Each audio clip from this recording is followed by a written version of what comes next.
নমস্কার বন্ধুরা, আশা করি আপনারা সবাই খুব ভালো আছেন। মাটন কষা খেতে আমরা সবাই খুব ভালোবাসি, আর বিয়ে বাড়িতে যেরকম মাটন কষা আমরা খেয়ে থাকি ঠিক সেরকম মাটন কষার রেসিপি আজকে আমি আপনাদের সঙ্গে শেয়ার করব। ড্রিম রিলিশের পক্ষ থেকে আপনাদের সবাইকে জানাই সাদর আমন্ত্রণ। আর আমার আজকের রেসিপি হলো বিয়ে বাড়ির স্টাইলের মাটন কষা। মাটন কষা বানানোর জন্য এখানে 750 গ্রাম মাটন নিয়ে ভালো করে ধুয়ে পরিষ্কার করে নিয়েছি। আর এখানে নিয়েছি আদা বাটা, রসুন বাটা আর কাঁচা লঙ্কা বাটা। এবারে মাটন কষা বানানোর জন্য প্রথমে একটা ভাজা মশলা বানিয়ে নিতে হবে। আর ভাজা মশলা বানানোর জন্য কড়াইতে নিয়ে নিচ্ছি গোটা গরম মশলা আর হাফ চামচ গোলমরিচ। এবারে গ্যাসের ফ্লেমটা একদম লোতে রেখে এই দুটো উপকরণ প্রথমে খুব ভালো করে ভেজে নেব। 2 থেকে আড়াই মিনিট ভাজার পর মশলাটা থেকে যখন খুব সুন্দর একটা গন্ধ বেরোবে তখন এই ভাজা মশলাগুলোকে নামিয়ে প্রথমে ঠান্ডা করে নেব আর তারপরে গুঁড়ো করে নেব। এবারে মাংসটা রান্না করার জন্য কড়াইতে নিয়ে নিয়েছি পরিমাণ মতন সর্ষের তেল। আর তেলটা যখন গরম হয়ে যাবে তখন এর মধ্যে ফোড়ন হিসাবে দিয়ে দিচ্ছি গোটা গরম মশলা আর তারপরে দিয়ে দিচ্ছি কুচনো পেঁয়াজ। পেঁয়াজটা দেওয়ার পর 3 থেকে 4 মিনিট ভালো করে ভেজে যখন পেঁয়াজটা এইভাবে নরম হয়ে আসবে তখন এর মধ্যে দিয়ে দিচ্ছি ধুয়ে রাখা মাটন। আর মাটনটা দেওয়ার পর পেঁয়াজের সাথে খুব ভালো করে কষিয়ে নেব।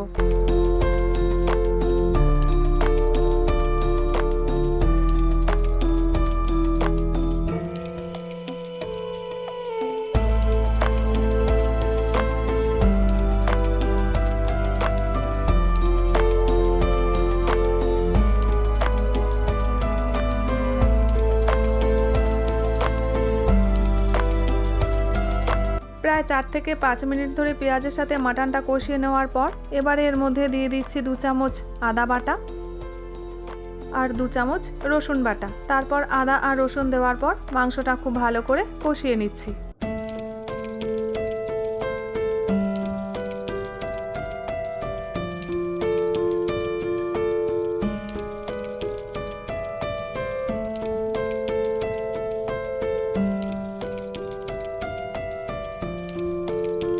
আরও 3 থেকে 4 মিনিট ধরে কষানোর পর এবার এর মধ্যে কিছু গুঁড়ো মশলা দিয়ে দেব।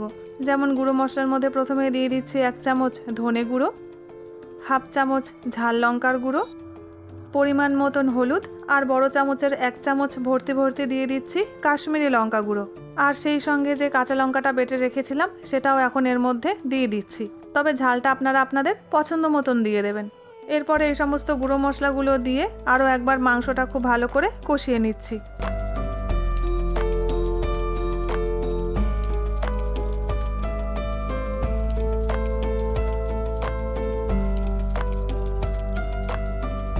এইভাবে প্রায় 3 থেকে 4 মিনিট ধরে কষিয়ে এবারে মাংসটা চাপা দিয়ে দিচ্ছি। এইভাবে চাপা দিয়ে প্রায় 10 মিনিট ধরে মাংসটাকে কষিয়ে নেব, তবে মাঝে মাঝে কিন্তু চাপাটা খুলে নেড়ে দিতে হবে, তা না হলে মাংসটা নিচে লেগেও যেতে পারে।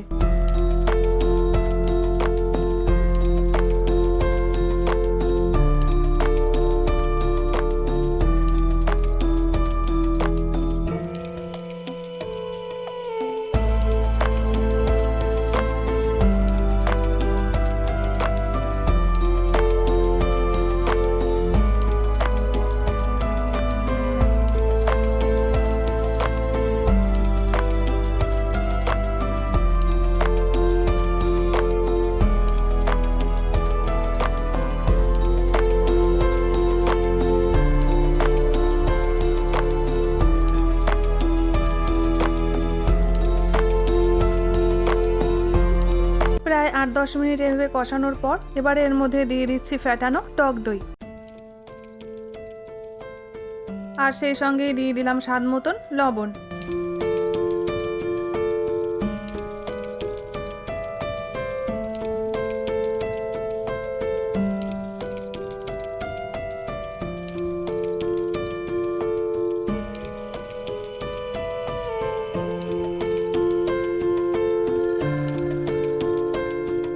টক দইটা দিয়ে মাংসের সাথে খুব ভালো করে কষিয়ে নেওয়ার পর এবার এর মধ্যে দিয়ে দিচ্ছি পরিমাণ মতন জল।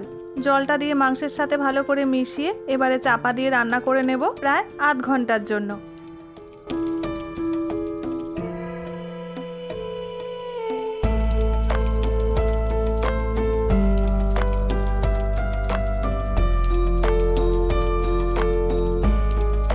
তবে মাঝে মাঝে খুলে কিন্তু একবার করে নেড়ে দিতে হবে। আর আধ ঘন্টা পর ঢাকাটা খুলে ওই প্রথমে যে মশলাটা বানিয়েছিলাম এবারে সেই মশলাটা এই মাংসের মধ্যে দিয়ে দিচ্ছি।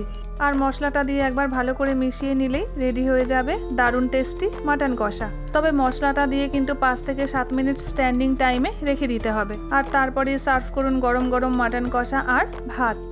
তাহলে বন্ধুরা, মাটন কষা তো আপনারা সবাই বাড়িতে বানান, তবে একবার এইভাবে বানিয়ে দেখুন। বিয়ে বাড়িতে যেরকম মাটন কষা আমরা খেয়ে থাকি ঠিক সেরকমই টেস্ট কিন্তু আপনারা এইভাবে রান্না করলে পেয়ে যাবেন। তাহলে বন্ধুরা, আজকের এই মাটন কষা রেসিপি আপনাদের কেমন লাগলো কমেন্ট সেকশনে আমাকে জানাতে কিন্তু ভুলবেন না। ভিডিওটা যদি ভালো লেগে থাকে লাইক শেয়ার সাবস্ক্রাইবের অনুরোধ রইল। আবার দেখা হচ্ছে আপনাদের সাথে একটা নতুন রেসিপি নিয়ে।